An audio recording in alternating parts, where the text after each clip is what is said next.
పరాయి యువకుడి మోజులో పడిన ఓ మహిళ తన వివాహేతర సంబంధానికి అడ్డొస్తున్నాడని కట్టుకున్న భర్తని అత్యంత దారుణంగా అంతమొందించింది. ఆపై దాన్ని సహజ మరణంగా చిత్రీకరించి పోలీసులను బంధువులను నమ్మించే ప్రయత్నం చేసింది.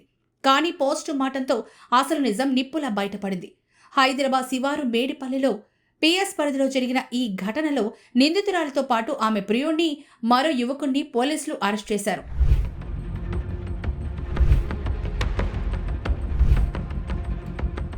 పోలీసులు తెలిపిన వివరాల ప్రకారం కర్ణాటకకు చెందిన విజే అశోక్, పూర్ణిమలకు 2011లో వివాహం జరిగింది. వీరికి 12 ఏళ్ల కుమారుడున్నాడు. అశోక్ యనంపేటలోని ఒక ఇంజనీరింగ్ కళాశాలలో లాజిస్టిక్స్ మేనేజర్గా పనిచేస్తుండగా, పూర్ణిమ బోడుప్పల్లోని వారి నివాసంలోని ప్లే స్కూల్ నిర్వహిస్తోంది. గతంలో వారు నివసించిన ప్రాంతంలో ప్రకాశం జిల్లాకు చెందిన నిర్మాణ కూలి పాలేటి మహేష్ అనే 22 ఏళ్ల యువకుడితో పూర్ణిమకు పరిచయం ఏర్పడింది. అది కాస్త వివాహేతర సంబంధానికి దారితీసింది. ఈ విషయం తెలిసిన అశోక్ భార్యను మందలించి కాపురం ఈస్ట్ బృందావన్ కాలనీకి మార్చాడు. అయినప్పటికీ ఆమె ప్రవర్తనలో మార్పే రాలేదు. దీంతో దంపతుల మధ్య గొడవలు ముదిరాయి.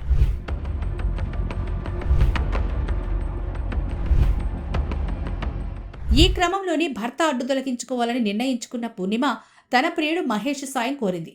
మహేష్ తన స్నేహితుడైన భూక్యా సాయి కుమార్ను మర్డర్ ప్లాన్లో భాగం చేశాడు.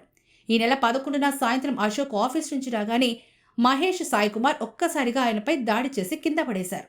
పూర్ణిమ సాయి కుమార్ అశోక్ని గట్టిగా పట్టుకోగా మహేష్ 3 చున్నీళ్లు కలిపి అశోక్ మెడకు బిగించి ఊపిరాడకుండా చేసి ప్రాణాలు తీశాడు.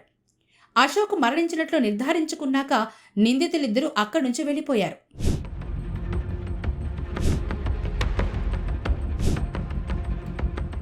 ఈ హత్యను సహజ మరణంగా నమ్మించేందుకు పూర్ణిమ సినీ ఫకీలో డ్రామాకి తెరలేపింది. భర్త ఆఫీస్ నుంచి వచ్చి అలసటగా ఉందని బెడ్రూమ్లోని గదిలోకి వెళ్లాడని, తాను స్కూల్ ముగించుకొని వచ్చేసరికి ఆయన బాత్రూంలో స్పృహ తప్పి పడున్నాడని అందరినీ నమ్మించింది. ఆసుపత్రికి తీసుకెళ్లగా డాక్టర్లు ఆయన చనిపోయినట్లు ప్రకటించారు. ఈ క్రమంలోనే పోస్టుమార్టం చేసేందుకు డాక్టర్లు సిఫార్సు చేయగా పూర్ణిమ వద్దని చెప్పడం అందరినీ ఆశ్చర్యానికి గురిచేసింది. పైగా తన భర్తకు గుండెపోటు వచ్చిందని పోలీసులకు ఫిర్యాదు చేసింది. మృతుడి బంధువులకు కూడా ఇదే విషయాన్ని చెప్పి నమ్మించే ప్రయత్నం చేసిందని అశోక్ బంధువులు చెప్తున్నారు. వీళ్ళ అన్న చనిపోయింది. వీళ్ళ పెద్దన్న మాకు ఫోన్ చేసిన 4 మినిట్స్కి మేము ఇక్కడ ఉంటాం పక్కన. రాగానే డెడ్ బాడీ ఇట్లా కింద పడి ఉన్నది. అంటే మంచిగా నిద్రపోయినట్టు మంచిగా పడి ఉన్నది. మాకేమో బాత్రూంలో పడిందని చెప్పినారు. కొంచెం డౌట్ వచ్చేసి మేము 108 ఫోన్ చేసినాం. 108 అంబులెన్స్ రాగానే హాస్పిటల్ తీసుకుపోయాడు. మల్కాజ్గిరి గవర్నమెంట్ హాస్పిటల్ అన్నారు. అక్కడ పోస్ట్మార్టంలో అవన్నీ చేస్తుంటే వాళ్ళ భార్య ఆపింది, పోస్ట్మార్టం చేయొద్దు, ఎందుకు అవసరమా, అది ఇట్లానే ఆపినారు. ఇంకా ఎవరో ఉండే అంట, అది మాకు క్లియర్గా తెలియదు. 100% పోస్ట్మార్టంలో ఇక అన్నీ చేసి పోలీస్ ఎంక్వైరీ అవన్నీ చేసి ఒకరోజు వచ్చినారు కూడా. చనిపోయిన నెక్స్ట్ డే పోలీసు వాళ్ళు వచ్చి ఎంక్వైరీ కూడా చేసినారు. చేసి ఇప్పుడు ఈ రోజు ఇది మర్డర్ అని ఎప్పుడు తెలిసింది మీకు? మాకు మర్డర్ అన్నది క్లియర్ ఇన్ఫర్మేషన్ నిన్న, అంటే పోస్ట్ మార్టం రిపోర్ట్ రాలేదు కదా, కానీ బాడీని చూస్తే మాకు తెలిసింది అది దెబ్బలు తగిలిన బాడీ, హార్ట్ అటాక్ వచ్చిన బాడీ అయితే కాదు. ఆ డౌట్ వచ్చే మేము అంబులెన్స్లో ఎక్కించి పంపించాము. ఆడ పోస్ట్ మార్టం చేస్తేనే తెలుస్తుంది అని. కానీ ఈమె పోస్ట్ మార్టం వద్దని ఆపింది. కానీ లాస్ట్కి పోస్ట్ మార్టం అయితే అయ్యి తీసుకెళ్లారు. కాకపోతే మాకు బాడీ రావడం కూడా లేట్ అయింది.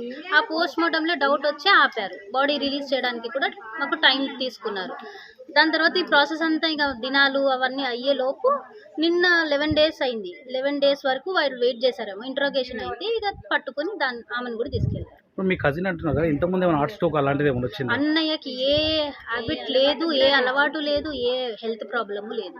ఆయన నా సిగరెట్ తాగడు, డ్రింక్ తాగడు, ఆఫీసు ఇల్లు మళ్ళీ డయట్ మెయింటైన్ చేస్తాడు. ఆయనకి ఏ అలవాట్లు లేవు. దాన్ని బయటికి రానియొద్దు, దాన్ని చంపేయాలి, అది జైల్లోనే సావాలి. అదే మాకు కావాలి. లైఫ్ మొత్తం లైఫ్ డెత్ దానికి అక్కడే ఉండాలి, బయటికి రానియకుండా చూసుకోండి. లేదంటే ఇంకొకరు చేస్తారు ఇలానే మా అన్నలాగా. ఆమెనే యాక్సెప్ట్ చేసింది రాత్రి. ఆమె యాక్సెప్ట్ చేసిన తర్వాతనే మేమే ఆశ్చర్యపోతున్నాం, ఇదేంది ఇట్లా చేసిందని. ఆమె ఒకతే చేసిందంట. వెనకాల ఎంతమంది ఉన్నారో తెలీదు, ఇంట్రోగేషన్ నడుస్తుంది. మరి థర్డ్ పర్సన్ ఉన్నారా లేకపోతే వాళ్ళిద్దరు చేశారా అన్నది. మృతుడి శరీరంపై కొన్ని గాయాలు ఉండడంతో పోలీసులకు అనుమానం వచ్చి అనుమానాస్పద మృతిగా కేసు నమోదు చేశారు. లోతుగా విచారణ చేపట్టిన మేడిపల్లి పోలీసులు వారి ఇంటి పరిసరాల్లోని సీసీ కెమెరాలు పరిశీలించారు. అశోక్ మరణించిన సమయంలో మహేష్ సాయికుమార్ ఆ ఇంట్లోకి వెళ్లడం మళ్లీ బయటకు రావడం కెమెరాల్లో స్పష్టంగా రికార్డైంది. దీని ఆధారంగా నిందితులను అదుపులోకి తీసుకుని విచారించగా వారు నేరాన్ని అంగీకరించారు. నిందితులు ముగ్గురిని సోమవారం రిమాండ్కు తరలించినట్లు పోలీసులు వెల్లడించారు.